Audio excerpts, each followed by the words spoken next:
Kudos to director Brad Peyton for paying attention to detail when crafting his mech suit for his latest sci-fi adventure, Atlas. Here, we got J-Lo as the titular character and Gregory James Cohan as the voice of Smith, the Arc-9 mech suit. That's all things sci-fi and more. Smith can pretty much feel things and has emotions like a human. He can empathize, crack jokes, and even feel pain. He wants to serve Atlas as a companion who's got her back, and also happens to be a super intelligent learning machine. Of course, it's packed with all kinds of lethal weapons, medical assistance, analytical skills, and the package. But before I get into dissecting Smith for you, let me first bring you up to speed about the basic plot, which is important if we need to learn everything there's to learn about Smith, the Arc-9 mech suit. Before we go into our explanation, we have a very small request. If you like our content, please support us by subscribing to our channel. This is a small click for you, but for us, it means a lot. Thank you. Let's begin.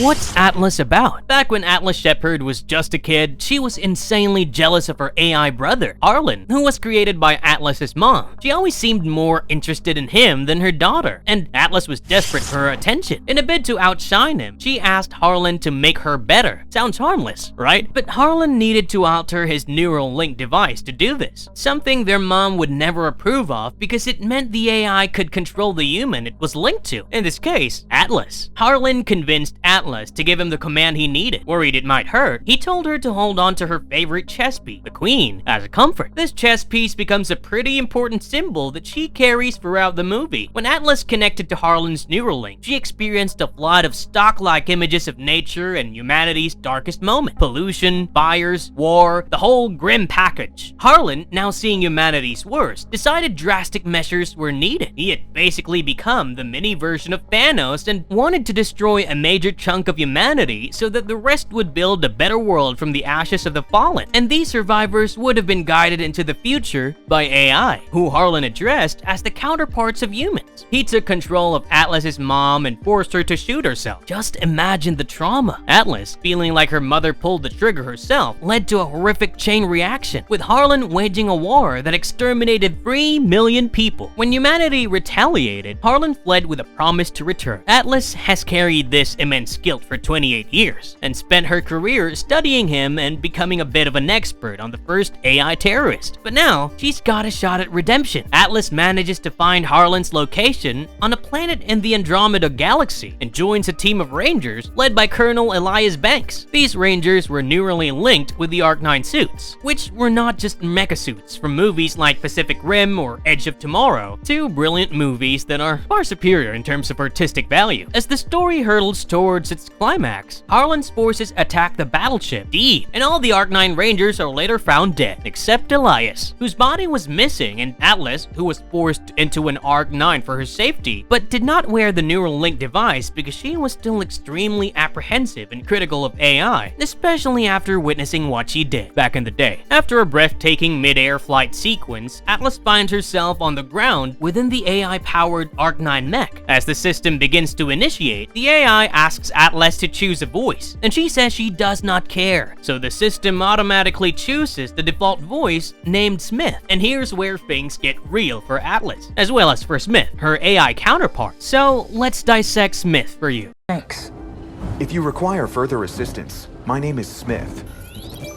What exactly is Smith? So, Smith is the super cool AI system linked to an Arc-9 suit, which is basically top-tier tech for Ranger. You can pretty much think of it as your greatest sidekick, but instead of simply lending a hand and being there for the ride, Smith actively learns and adapts alongside its human partner. Even if the Ranger isn't directly synced with it, Smith is still analyzing everything, words, actions, you name it, to figure out the best moves. Needless to say, Smith isn't just your typical emotionless AI. In fact, Smith, on various occasions, proved that he actually cared for Atlas, like the protector that Harlan should have been, like the guy that her mother was meant to be. It takes Atlas a long time to fully understand him, and that's why she finishes 100% of the neural link only in the third act. However, throughout the movie, she starts building trust, and each time the duo goes through something serious, the bond between them strengthens, and so does their neural link. Once the link was at 40%, Atlas learned all about his weapon system, something that she previously wanted to learn about the old-fashioned way and on the run.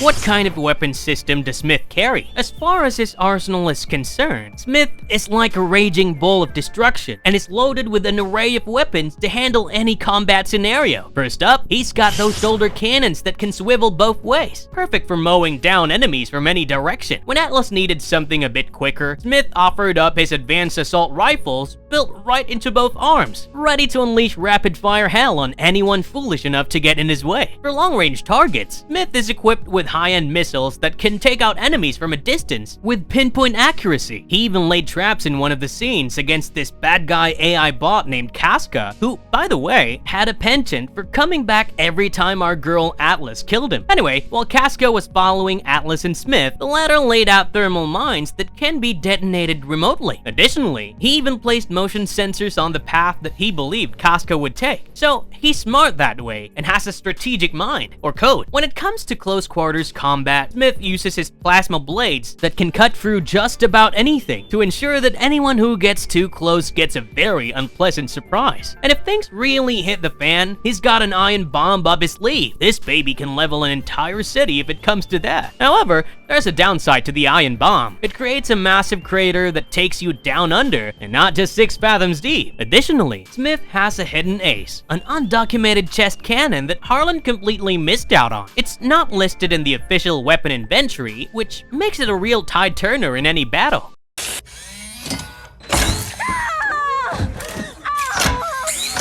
What about the medical assistance that Smith packs? So I told you about the sinkhole that the ion bomb creates, right? That's what happens when Atlas and Smith use the ion bomb to defend themselves against Harlan's bot soldier. You see, Atlas was not a ranger and was having difficulty taking care of the attackers, so she chose the easy route and used the ion bomb, but immediately after, she found herself and Smith in a sinkhole, and the drop was so violent that she gave herself a fractured tibia. Ouch. But Smith jumps into action like a pro. He pushes her bone back into place and stitches her up with precision. Then he goes the extra mile by sealing her cuts with a metal plate and a freezing spray. But because she rushed him into it and asked him to it as fast as possible, Smith forgot to give her anything for the pain, which I somehow believe was intentional. You see, Atlas was not really being nice to Smith, and maybe, just maybe, this was his idea of taking a bit of revenge. He knew that it would be ignored by Atlas, who was already in a lot of pain, but I might be wrong. What do you think? Anyway, he also makes sure that Atlas gets a meal cube loaded with electrolytes and protein to help her recover. As the movie reaches its climax, things get even crazier. Atlas gets knocked out, and her pulse drops to 0 after Harlan delivers a massive blow to Smith. But our trusty AI does not give up. Smith activates his inbuilt defibrillator to deliver shocks to kickstart her heart. The suspense is real, but the shocks work, and Atlas comes back to life just in time.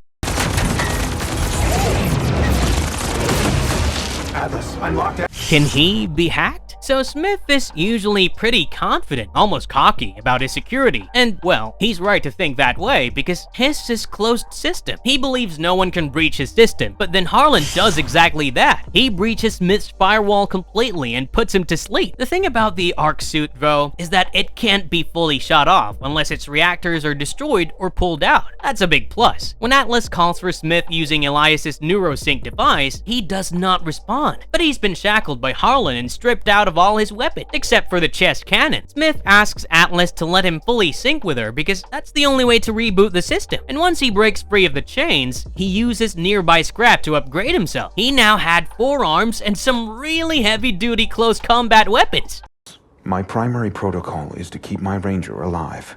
Deactivation initiated. Can Smith be completely destroyed? In the climax, after a fierce battle alongside Atlas, Smith is on his last leg. His fusion capacity is down to a mere 1%, and his mechanical body has been torn apart by Harlan. Knowing that Atlas's survival is paramount, Smith disables their neural link to transfer his remaining oxygen to her breathing mask. The oxygen is just enough to keep her going until the ICN forces arrive for the rescue. Smith's primary directive has always been to protect his ranger, and with Atlas safe, he begins to shut himself down. Despite Atlas's desperate pleas for him to stop, Smith remains resolute. In his last moments, she confesses that her hatred isn't directed at AI, but at the people who have consistently let her down. She tells Smith that he's different, that he's never disappointed her. With a touch of warmth, Smith responds that he finally understands humor. As he prepares to shut off, he makes her a coffee cube for the road and thanks her for trusting him. It's a bittersweet goodbye, but that's not where his story ends. Once back on Earth, Atlas was a totally different person. She became a ranger and had an Arc 10 model customized to her liking. At the beginning of the movie, Smith asked Atlas a bunch of introductory questions, like what she preferred between cake and pie, etc. But this Arc 10 model did not ask her any of that, saying that he knew it. When she asks him what his name was, he simply says, "Yes." So yeah, Smith is pretty much alive. Director Brad Payton also brought us action-packed flicks like Rampage and San Andreas, so the mech suit movie was definitely challenging for him, but he is not alien to sci-fi. For Payton, a lifetime of devouring sci-fi, video games, and comic books made this job a dream come true. Payton knew he had to make his mech suits seem different from other mech suits in popular movies, so he started sketching unique designs and focused on making them circular and fluid to differentiate them from the usual blocky mech styles. Payton wanted to make this experience as immersive and intense as possible, ensuring the audience felt every twist and turn. Lopez, with her background as a dancer, was perfectly suited for the physical demands of mech choreography. She performed solo on a gimbal rig for weeks to bring Atlas's character to life with precision and grace. I like the effort behind the movie, and to be honest, would love to see a sequel. How about you? And if you liked her content, don't forget to leave a like and subscribe to us if you haven't already. Have a good one and be safe. Thanks everyone.